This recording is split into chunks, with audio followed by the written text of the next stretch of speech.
Thank you, everyone. This is Roderick Colbert. Once again, this is another episode of a radio show that I do for the Greater Tampa Bay Chamber of Commerce. I believe this is our third episode. And today I have another good friend of mine. His name is Jean-Rene Rinvil, someone that I've known very well for a very long time. He was gracious enough to be on one of my programs here. And he certainly defines someone as an entrepreneur, artist, a thinker, um, uh, a community activist. So let's see for the next, a little bit of time, we can learn more about Jean Rene. He's based here in Tampa. I don't think he's originally from here, but we're going to ask him some questions to explain more about himself and what he's been doing here in Tampa Bay. So welcome, Jean Rene. Hey, Roderick, thank you for having me. We've been talking about being on this show, so thanks again for extending your invitation. And we're repping Haiti, so we have to say sec passe. Passe, not poulet. We gotta represent. We have to represent no matter where we are. and, Being at a distance is nothing. and why is that important to you? It resonates really through much of your art and what you work and who you work with. Even I think it even sets the tone for what type of work that you do. Maybe you could explain to our audience something about that. Yeah, I think for me, I guess a quick background where I left Haiti when I was 12. So I'm parents and I, my other sibling. So we moved to Miami back in 1986. So live in Haiti, coming to Miami. It I really felt like I left Haiti, but then I guess Haiti never left me, and so I found myself, and I think it was seventh or eighth grade. One of my mission in life was to dispel the negative stereotype about Haiti, and I wanted to find because the medium I wanted to go into was photography in the beginning. Then I felt like photography was good, but it was missing an element that I was seeing on television, how the news media, they can construe someone's perspective on many issues through television and filmmaking. And so that's why I wanted, when I was in the eighth grade, right before I got into high school. So I got accepted into a magnet program school. So that's when I decided I wanted to be a filmmaker and hope that I could be a gatekeeper in terms of what type of image that I want to portray about Haiti. And And so and throughout my entire career, so my work really, even if it's the Caribbean, but I always definitely want to make sure that I highlight Haiti. mhm. And what is it about Haiti that you feel that really inspires you? Is it, the social relations that Haitians have among each other, the strong history, the language, the culture, the history? What is it about Haiti that really inspires I think it's everything.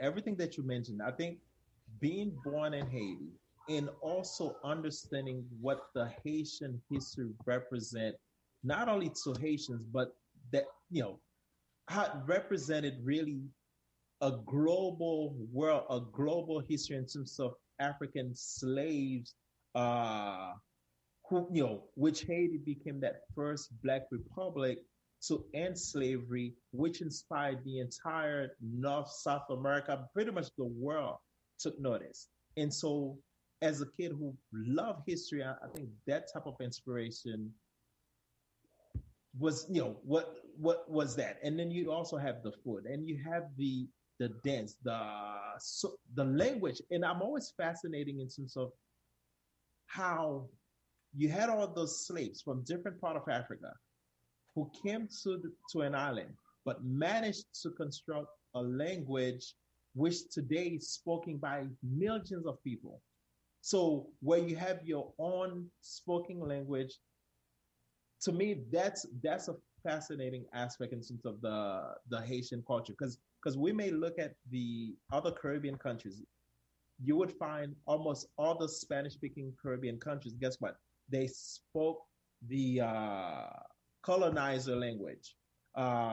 Even most of the other English, Caribbean, in Jamaica, I mean, you have people who, who also speak Patois. You have, I mean, Belize, they speak a Creole, Mm-hmm. but for the most part, in terms of where in Haiti, where it's like Creole, where Creole is the official language spoken more than about 90% of the population. Although in the beginning, French was really the uh, the so-called official language, but guess what? Majority of the people really spoke Creole. Mm-hmm. So I think the hate, the everything about Haiti, and literally inspired me to continue doing my work. I know from just my own personal trip to Haiti. I haven't been there recently, but sometime in the '90s is the color aesthetics of Haiti.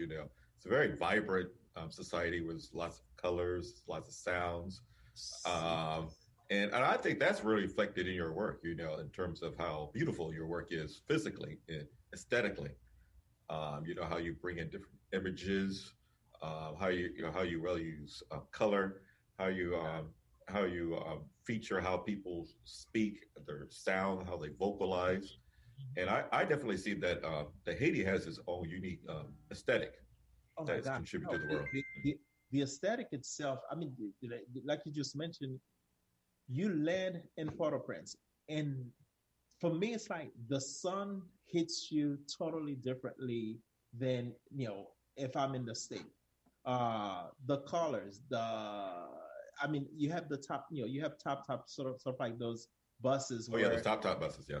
I mean, music all over the place. So it's a place where you can't. It's it's it's not a place where people sleep because it's really just.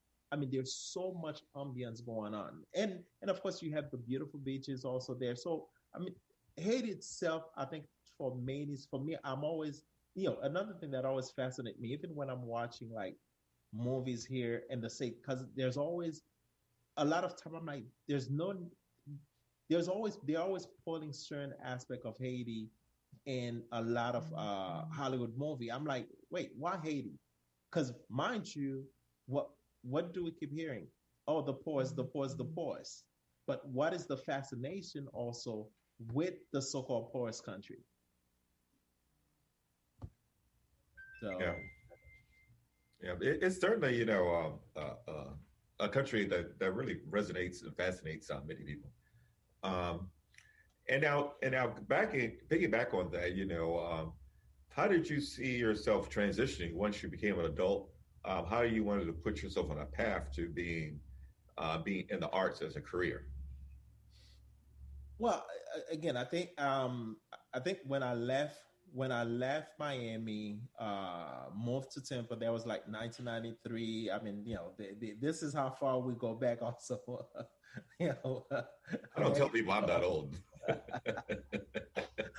back in the old days. And so when I came to USF, I think I remember they had a film program in that first semester. Well, not even the first semester. During that summer, I had registered for classes, and then by the time the fall comes around, then it was like, oh well, the film department, they had canceled the film department. Yeah. So Mhm. so at the time, I'm like, well, what is the closest thing to film than mass comm department? So I ended up going into mass communication, radio, and television.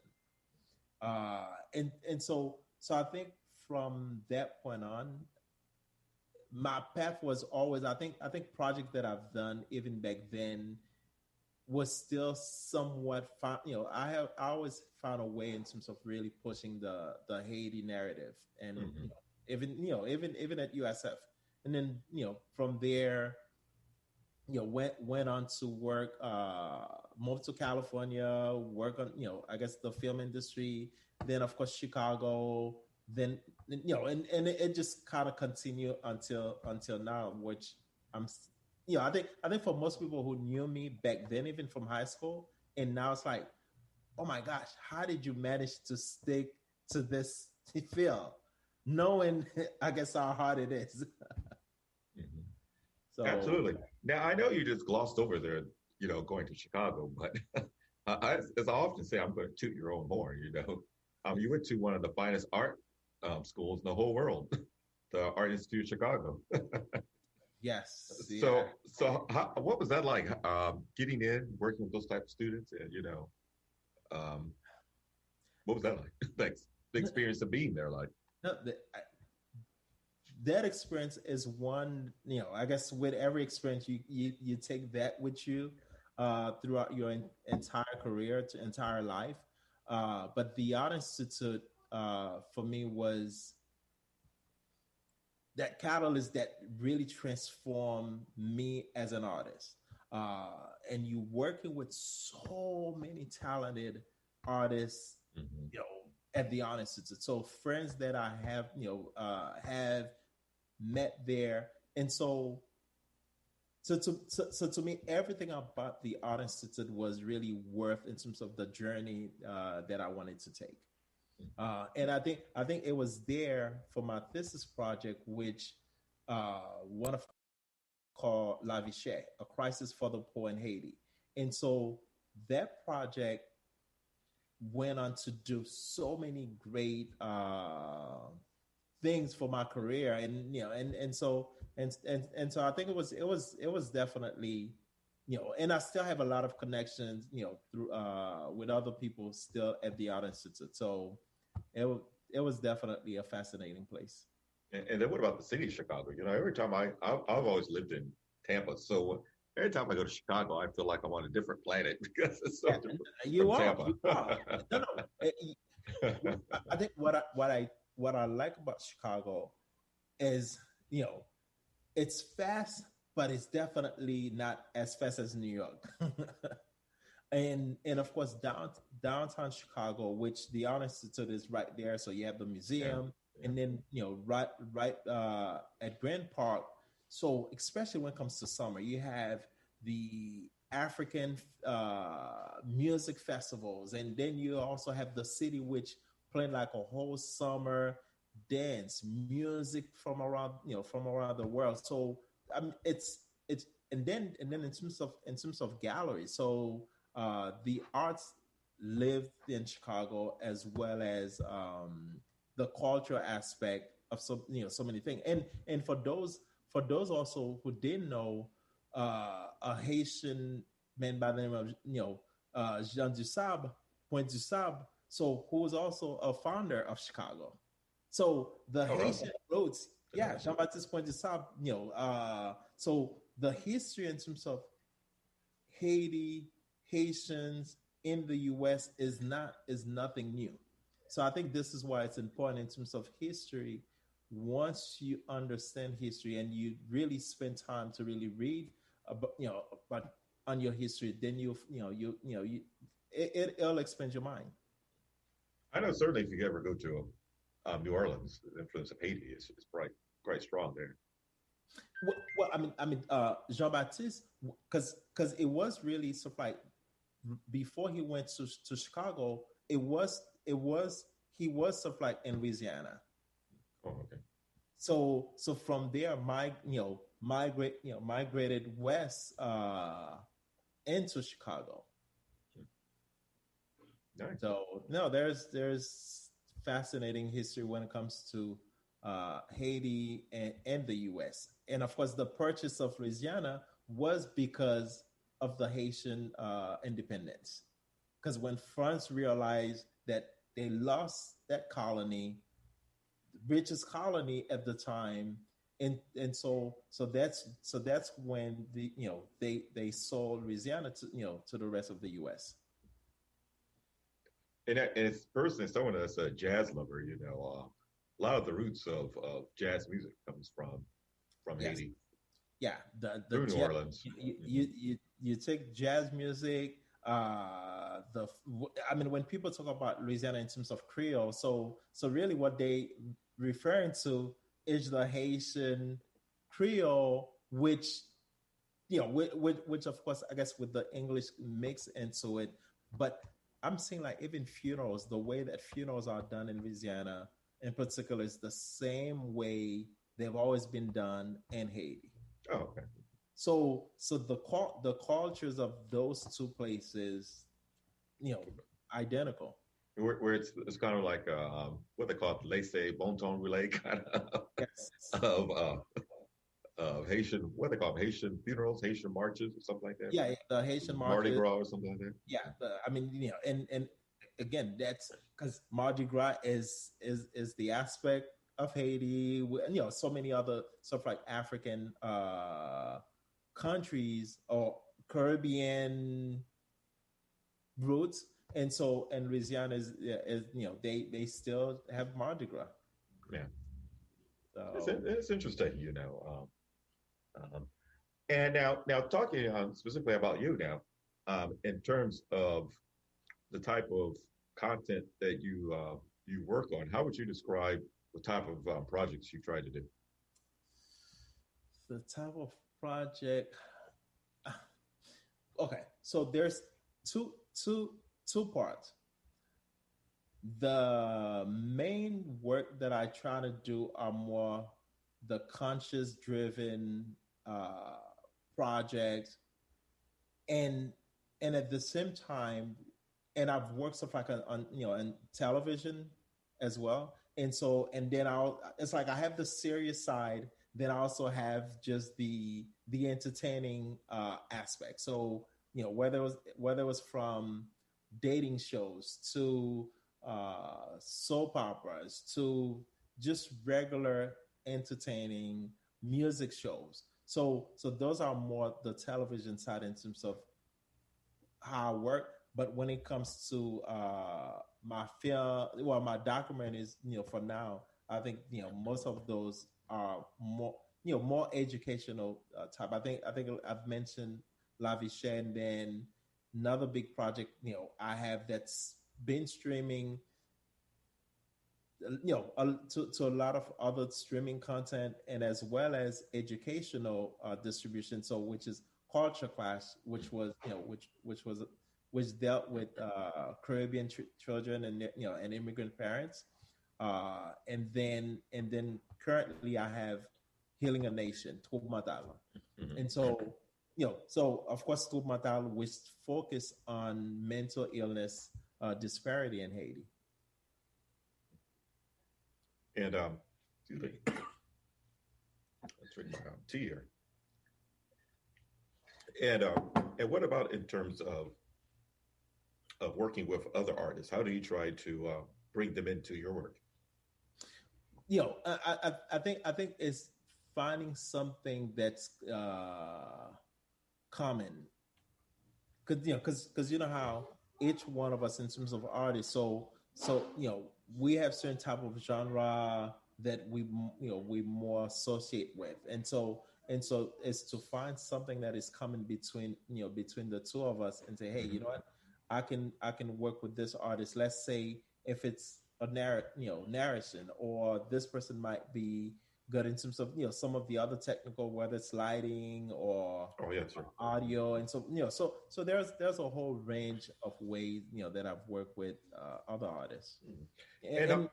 And and and most definitely also because one artist who did the soundtrack for for Malvo 509. So he's an artist in New Jersey that I work with to really create some beautiful soundtrack for this documentary. and and also too, when you're working with different filmmakers, um, especially maybe even younger filmmakers, what do you tell them in terms of trying to professionalize their work? You know, make sure they know a lot about not only the business but maybe the technical aspects of filmmaking and how that would impact the getting their work out there, getting their content out there. Well, I mean, I, I'll I'll reverse what you say slightly. So you may have all the technical aspect, but ultimately getting your work out there is where you fully need the business mindset and understand sort of like, because distribution is such a huge game in terms of how do you find ways to get your work distributed. And I think many of us, even for me, I think there's that tendency. Oh my gosh, I want my stuff to be on Netflix, HBO, Hulu, and all the the major streaming platforms, Amazon Prime. Amazon Prime, and we totally neglect. There's a whole world in terms of education and distribution. So your colleges, your universities, all the public libraries. So you can actually have work and make a living through education and distribution. So I think for young filmmakers, I want to make sure that they understand. Yes, we all want the big names, but while you are waiting for the big names, do not neglect education and distribution, because that's also a consistent income that can come your way. And then in terms of what you're saying about education and distribution, does that mean that there's like a pipeline for maybe a scholastic um, fields? If you're making a content that for a specific field, that Yes. they might be interested in purchasing it and showing it to members Uh, of their oh, academy or something like this? absolutely. 'Cause with culture class, so culture class, there's a films.com out of New York. So they've been distributing culture class through educational distribution for me. So in terms of social, sociology, psychology department. So there's so many different, Caribbean studies, African studies. So there's a lot of department that would constantly sort of like rent out the film, show it to their student. They sometimes will have a quiz on this. So so as a filmmaker, you see your work being distributed where people are studying what you actually work on. So Oh, that's there's cool. a whole list in terms of subject matters that you can say, you know what, I'll create a 30 minutes or 40 minutes project on whatever the topic you feel comfortable in working on. And you Hmm. can literally focus on just on that. Doesn't even have to be an hour and a half. It could be whatever the length you have it, and really focus on getting that distributed. Hmm. And once they keep renting it out, depending on the deal that you have, either monthly or bi-monthly, hey, you getting your royalty check, coming in. Now that you mentioned it, that makes perfectly good sense because there was a gentleman in I want to say the late '80s, early '90s. He had this organization called Institute of Creative Loafing, Creative Thinking, Mm-hmm. out of England. I think his name was Edward de Bourbono. But anyway, he made these really interesting videos that I saw at USF where he dramatized the the philosophies of very famous people. Like, say, he would have like Marx today, Freud today, Plato today, Aristotle today, um, um, different prominent thinkers, and then Yeah, he would put like little fictionalized vignettes that dramatize their thinking. And I thought they were very interesting. But now I'm thinking about that. His target market were probably educational universities, PBS stations. exactly. And he said they was distributed all throughout the whole world. So Yeah, and that's so. And the beauty of that is not only are you making content that you like, you're actually making money, and you think you're making a difference. So yes, you're tackling three different objectives of being a filmmaker. yeah. No, no, and then there's another. So literally, it's like I have two two distributor, Hmm. that's distributing, Culture Clash, and it's because to me it's like wow. After, I mean, mind you, Culture Clash came out 2014. So even after 2014, Hmm. and you still find yourself, hey, still making something from that one project. Oh, that's nice, huh? Yeah. So this is exactly why, I guess if there's any message in terms of young filmmaker, it's yes, focus on Hollywood or focus on Netflix, the major streamers, but don't neglect stuff like educational distribution. Yeah. And then speaking of which, I think now your current project, you're talking about mental health, which is certainly a very timely subject. Oh, What what are you exploring in terms of that?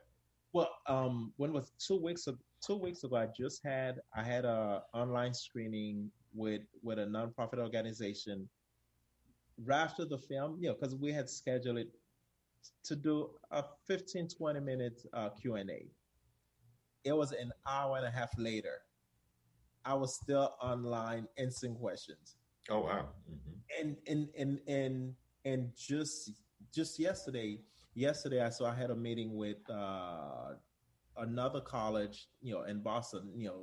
It's a school of psychology, Oh, up in Massachusetts. So now we're planning a screening in July, doing minority health month. And so, and then university, there's another university here in Florida, down South Florida. So I'm supposed to be scheduling another meeting with them. So my goal right now is to reach out to all the organizations that focus on mental health,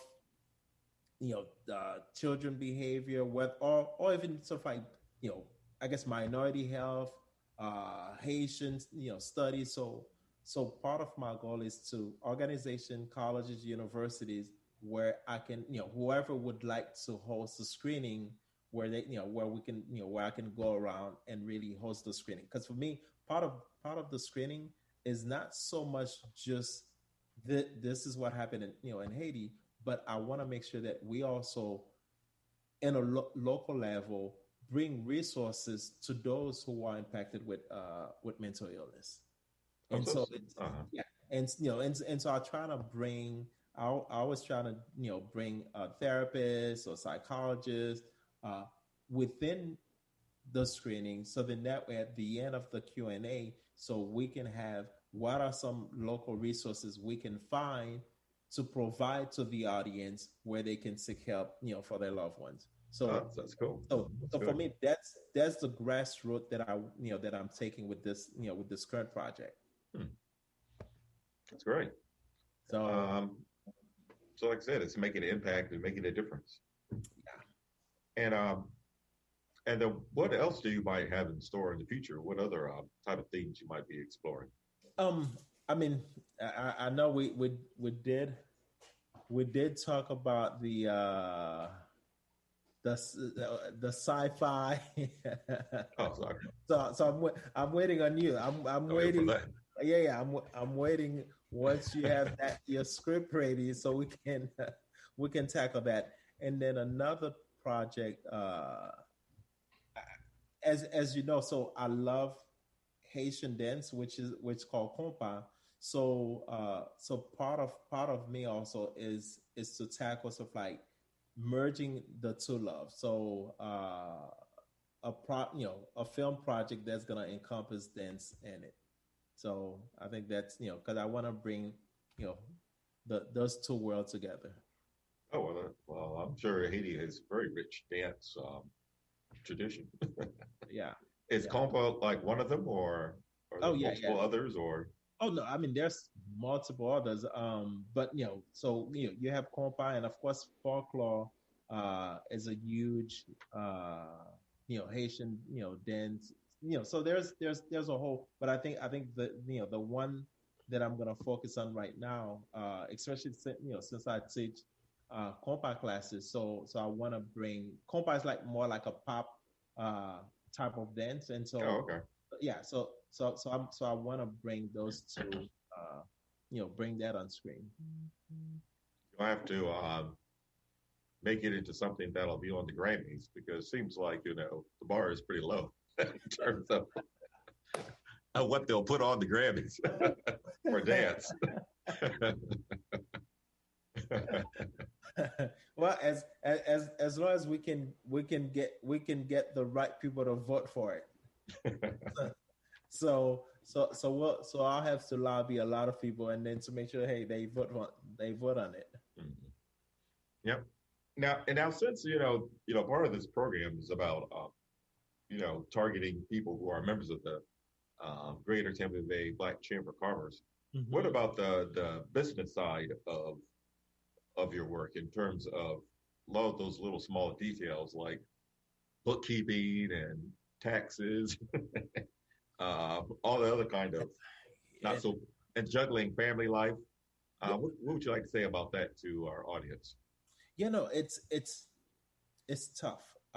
Like for me, I have two young children, and so and my wife who works, and I'm working. So to juggle the life between taking them to either daycare, school, and then the family life, and while juggling stuff like a business, it's not easy. And then just this week, so I had my CPA just finished my the business tax, and so it's a whole lot. And then of course the bookkeeping is so crucial to make sure, hey, you remember, oh, okay, all the expenses and this and that, so like they say, you don't want to get into any trouble with the IRS.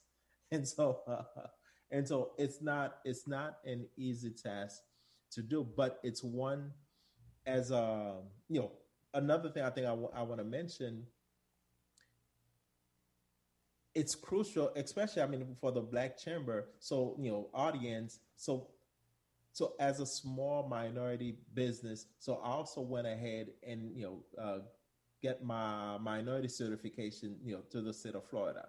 So that's another crucial thing in terms of, for small business, to see if you can get your certification. And And what was that process like? yeah, there's a lot of paperwork, and I think the paperwork is what really kept a lot of people out, because it's just, oh, I don't want to deal with all this paperwork.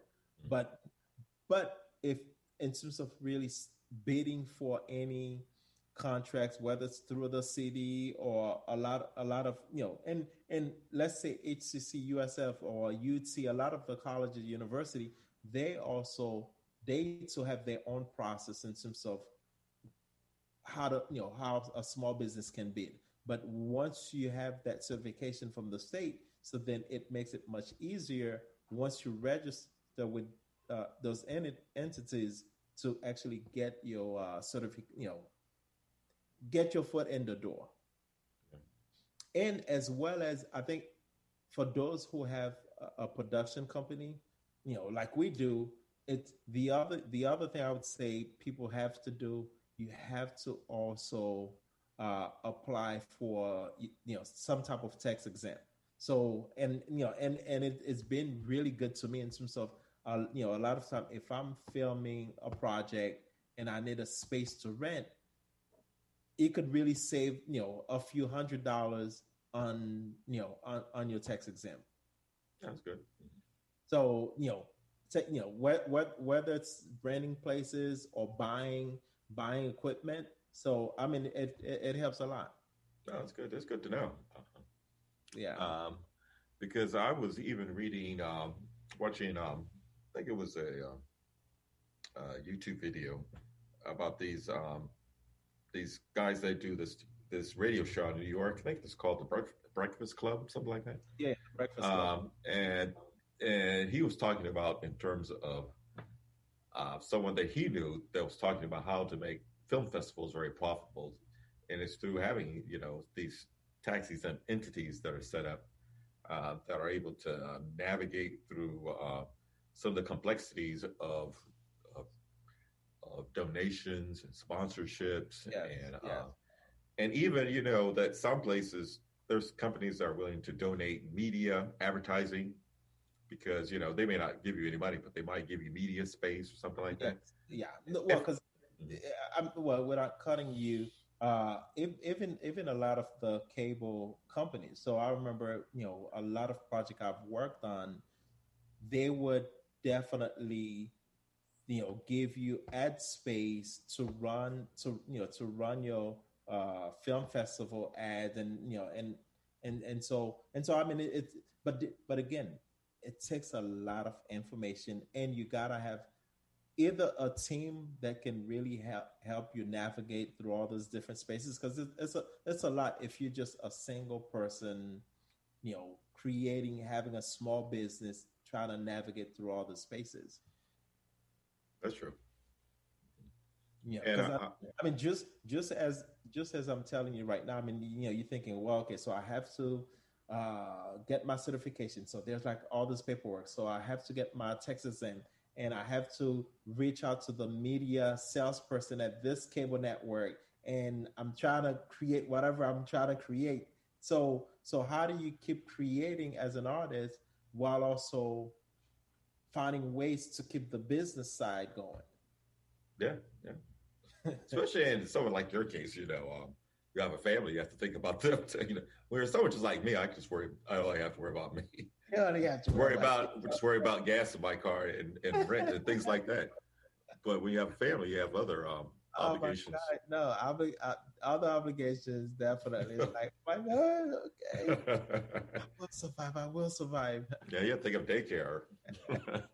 That would blow my Hey, mind. I mean, right before we got on, we were supposed to come in at a certain time, but then I'm like, my son was crying in the background. I'm like, all right, mommy had to go, take him a bath and all those things, and so, you know, and that's why, like, sometimes, like, people want me to get involved in other stuff. So it's like, well, I would love to give you a quick answer, but then I have to make sure I check with my wife and see what are the schedule with the kids, and all right, put them to bed first, and then I can have some time. And as once we're done right now, I have a couple of projects I need to jump on to finish. So when you are into entrepreneur, also as well as an artist, it's just you literally don't sleep that much. Did you say sleep? What is sleep? I never heard Yeah, of what is sleep. sleep? Well, yeah, yeah, I mean, who needs that? Don't need it. We don't need it. And so, and of course, for creative folks like us, 1, 2, 3 in the morning is when the juices are flowing. It's like, no, I can't go to bed right now. I'm in tune into what I'm working on. I tell them some of my best ideas come overnight Yeah, before I sleep. but I think it's something that we love. Something that I wouldn't want to change it for anything else. So they always say you gotta do something that you love, and so, and if you simply doing it for the money, this, and especially this field, you would not last. Um, and it's often said that life is too short. You have to you only come around once, so you have to Yes, make it worthwhile. yes. Yeah, and and then so when you are doing your projects, how do you go about seeking resources to do your projects? Is it like through like collaborating with others, working with other people, or Yeah, I mean, I think even with the mental health project. So I think that one of my collaborator was a professor here in Tampa, Dr. Ray Hill. So and I try to, I mean, to make this work, you have to collaborate uh with other people, who can help find resources, because as I just point out with everything that I said earlier, it's just hard in terms of finding finding funds when you have those type of project you're gonna work on. hmm yeah. You can't do it alone. I think I was telling my personal trainer who runs his own business the other day. He says that a lot of people go into the business because they want to work for themselves. They don't want other people telling them what to do. But lots of times, I think when you do work for yourself, you actually feel like you have more bosses. No, no, They might not exactly be telling you what to do, but in many yes, ways, you have to be probably more collaborative, more collaborative, more and and collaborative than you would and work for and, someone and else. knowing that, I mean, I think that as you saying this, that I think that fallacy where, oh, I don't want to bust, I don't want people to tell me when I can take off, don't take off, and this and that. But if you're working on a project for a client and you're depending on this client to pay you, because guess what, you need the pay in order to take care of your bills. Yeah. And so guess what, that's your boss right there. Yeah. Yeah. So that's your boss right there, and and you have to discipline yourself to make sure that, hey, the project is done on time, and so forth. So we really cannot ever fully get away from having a boss. Yeah, sure. Because I remember when I worked at university, I was working different jobs. It was true that, when you got in at 8 and you got at 5, that was really it. Yeah. Didn't really have to worry about the job any other time, except when I went back the next day. But you definitely have people breathing down your throat. Yeah, and well, I think that's what happening right now. I'm like, okay, so I have that one project. I know they waiting on this one, so have to make sure I spend the time to get this one done. And there's another client for the, and so you find yourself either stressing or just, okay, let me breathe, let me Mm, focus. What's the priority? Which one is more urgent, and so forth. So, yeah, and I think the other thing, when you're running your own business, also you have to learn how to prioritize. definitely have to learn how to That's prioritize. that's really huge. Mhm. So Yeah, yeah. Can't watch YouTube videos all day. as, as as as good as they are. Yeah, you can go through that trail of different YouTube videos. Oh, well, this is interesting. Let me look on this Yeah, one. Click on yeah, this and you one. find yourself watching all those videos, and then the work that you're supposed to be working on, like, oh my God, yeah, I spent, Yeah. yeah. So Think, oh my goodness, 1 o'clock already. yeah, yeah. Yep. Although I must admit, I remember one actor who who who started in these different roles. He's he's gained some prominence lately, but he said that he remembered in his earlier life, getting up in the morning, getting a job from 8 to 5, and then now he said he's on a TV series that pays well. So he says now he feels like, when the series goes on hiatus, something like that, he says there's months go by that he can just sit and do nothing. he said he thought that was the best part about being an actor. He says, there are days months you can just take off, like 2 or 3 months until you get your next acting gig, because you don't want to become irrelevant. Yeah. So, but he says, but he says there's sometimes when you're in the creative arts, there are some little downtime that Hmm. feels like you can really rejuvenate, because you're really doing something that you enjoy, and if it's something that pays, where you're able to, you know, you can use to support yourself, it's even better than Yeah. if you're just Yeah. working for someone else. Oh, of course. And Yeah. that's really the reward. Yeah, yeah, and it's a good thing when you can say, you know what, I'm gonna take a month, I'm gonna take 2 months to either travel and really get my mind clear to come back before I hit, before I start working on the next project. So, and that, I think, for a lot of us artists, those are also crucial to our creative process. Because if you just almost like this robot that keep going and going and going, then I think we miss on our creative aspect in terms of our projects.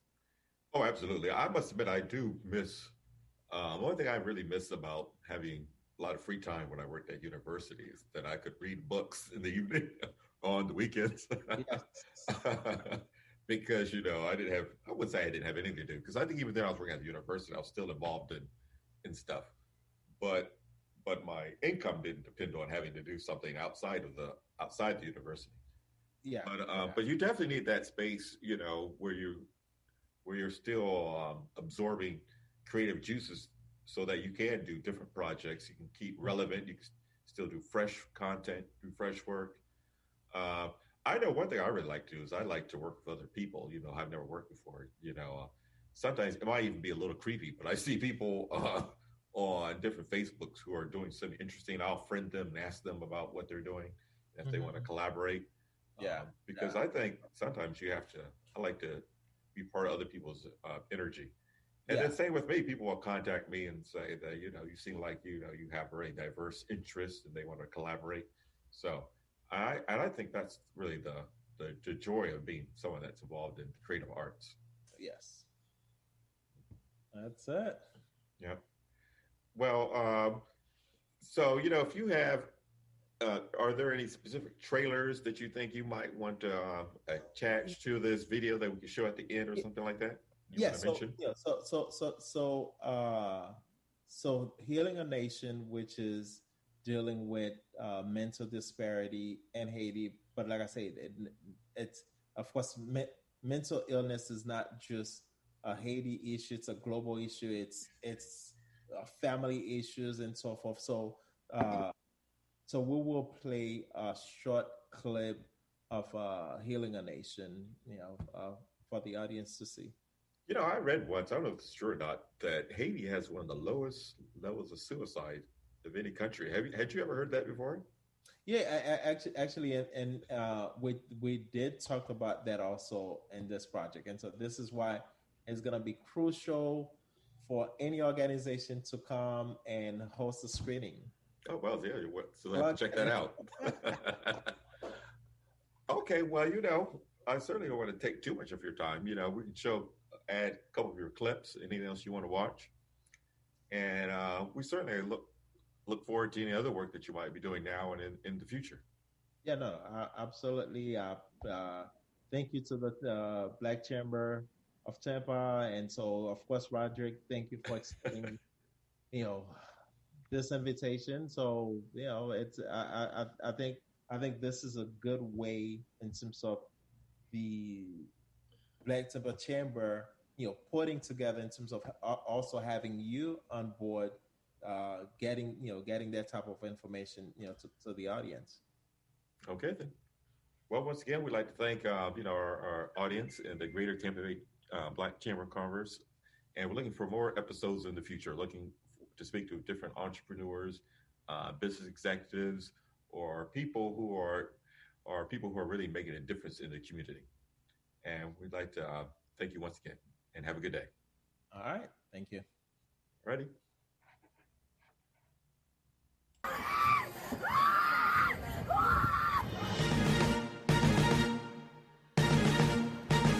Mon cher, dans le pays d'Haïti, la situation est là, tout le monde fou. Peut-être tout le monde bâti, mais il y a des gens qui sont plus mal que l'autre. Ni pas gens veut à l'hôpital là, depuis Richard entre l'hôpital là, yo bat li, yo pète oreilles, li gonne Richard kon seul pour les oreilles, la fait sang, Richard fait combien de semaines soud di pas attendre. Tellement masculin dans bako. You have a generation of people who have never been used to an earthquake, who have already been used to centuries of political turmoil, who, of course, we have slavery as our heritage, if you will. The Haitian community, we suffer from constant, massive trauma. I came back with a team of art therapists initially, and I came with a community psychologist and a clinical psychologist, and we started doing curricular work with teachers to include issues of post-traumatic stress, issues of community trauma, because what was happening, a lot of the people who suffered in the earthquake were coming back. En général, nous toujours gain tendance à dire haïtiens nous résistants. Nous résistants et comparativement l'autre série de l'autre peuple. They're told it's the end of the world because of their sin, or they're told some other thing, I don't know. People had all kinds of different explanations for the earthquake. They were under the heel of the French, Napoleon III and whatever. And they got together and swore a pact to the devil.